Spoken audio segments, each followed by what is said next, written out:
Assalomu alaykum aziz yurtdoshlar. Adashtirmang. Mana bugun 26-yanvar Hurmat hammaga. yakshanba kuni. Mehr esa faqat munosiblarga beriladi. Zarur bo'lgan derazalarni qo'yishimizni e'lon qilgan edik. Mana bitta oila aka-ukalar uy berishyapti. Alloh ulardan rozi bo'lsin, birlariga ming bersin. Bu eshik derazalarni yasagan ustalarimizga ham kattakon rahmat. Alloh ularga ham barakalarni bersin. Qatnashayotgan ustalarimizga ham kattakon rahmat. Hasharga mana har hafta kelib qatnashyapti. Kanda qilmasdan. Ularga ham Alloh taolo baraka bersin. Yana zaruriy akva eshik derazalarimiz bor. Hozir ko'rsatib o'tib ketamiz.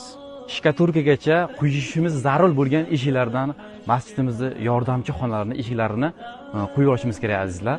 Hammasini ko'rsatib o'taman. Ikkita katta yordamchi xona eshiklari.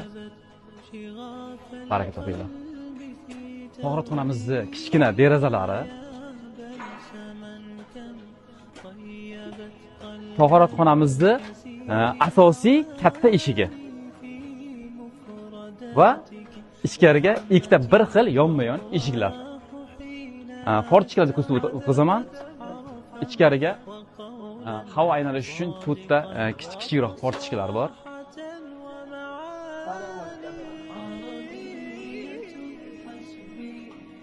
Va 12 dona kichkina fortchkalar bor. Azizlar, bu fortchkalar, bu eshik derazalar bizni masjidimizga to qiyomatgacha yorug' berib turadi. Befarq bo'lmaylik azizlar.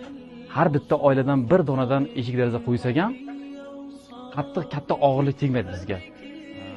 Ihsonda bardavom bo'laylik. Zero ihsonning mukofoti ihsondir. Omon bo'linglar.